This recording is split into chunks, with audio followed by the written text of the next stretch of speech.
if you are not aggressive, you will see a lot of things. Oh, I read the scripture that literally blew me off my seat. Matthew 15 is the story of the Canaanite woman from verse 21 to verse 28. Let's read this. I won't explain. Just hear this scripture and see what will happen to your spirit. Then Jesus went thence and departed into the coast of Tyre and Sidon. And behold, a woman of Canaan came out of the same coast and cried unto him, saying, have mercy on me, O Lord, thou son of David. My daughter is grievously vexed with the devil. Verse 23. But he answered her not a word. He was looking at Jesus, koro like this. Help me. And Jesus refused to answer her. Until, see what happened.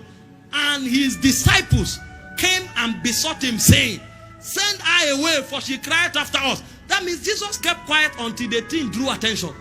And the disciples said, people are looking at us as if we are callous people. If you don't want to help this man, tell her to go. Imagine, this is not a man. This is Jesus, the king of compassion. Kept quiet. And the woman wouldn't stop. But he answered and said, I am not sent but unto the lordship of the house of Israel. You see the first answers Jesus gave? The resources I have is not for people like her. She's a Gentile. I came only for the Jews. If it was only this answer, it was enough to turn her away. But that was not all. Go to verse 25. Then came she and worshipped him, saying, Lord, help me. And here the one Jesus now said.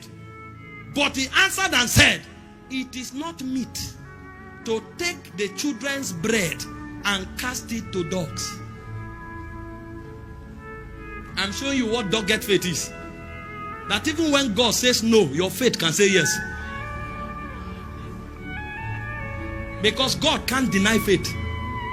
It's not meet to give the children's bread to dogs. You know why? If you are not in the covenant, you have not come into the honor of God. And a man in honor that knoweth not is like the beast of the field that perishes. So also is a man that is not in honor. So Jesus was not insulting her. From the realm of God, those who live without divine purpose, they are like animals. Hear the woman's reply. And she said, truth, Lord, I don't argue with your word. And she still respected and honored him and called him Lord. I won't stop worshiping you because of what you have said. Yet the dogs eat of the crumbs which fall from the master's table. Jesus stood up. Who is this? Somebody said doggedness. See, you relax too quick.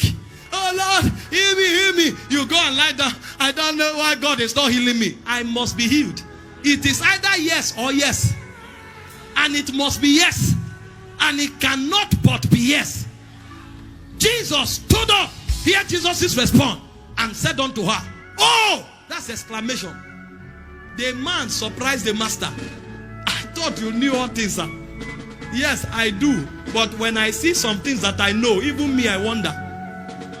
Oh, woman, great is thy faith.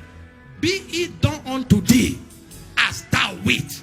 And the daughter was made whole. The woman was dogged. See, there's a generation that will not say no for and take no for an answer. I must marry.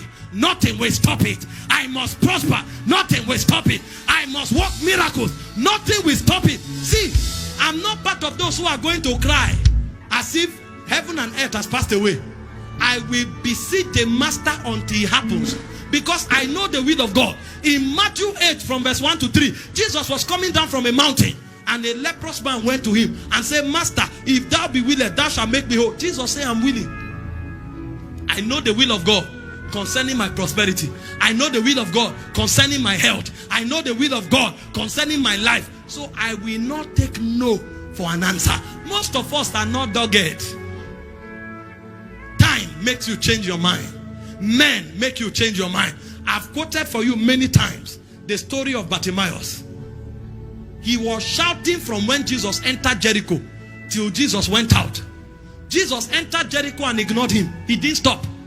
Because if you read it from the different accounts, you will see that one account said he was shouting when Jesus was entering. Another account said he was shouting when Jesus was coming out. That means he was shouting from when Jesus came. He didn't care how many days he will spend. He kept shouting until Jesus was going out. And Jesus had no choice but to stop. Sir, what do you want? He said, that I might see again. See, if you are not dogged, you won't have some things. Some things are reserved only for the dogged. That's why our life is not at the same scale. Some retired too early. Some gave up too early. Some quitted too early. But there are others that said, I will rather die in faith than to turn back. Did you not read about the heroes of faith? The Bible said they died in faith. The best way to die is to die in faith. I will not change my mind. He said, we are not of them that drop back unto perdition, but continue to the saving of the soul. Your faith requires doggedness. When you become dogged, then you enter the last ingredients of faith, which is rest. That's why I say labor to enter your rest. Labor. When you enter the rest of faith, anxiety dies, fear dies. If your faith is genuine faith, all of this indicates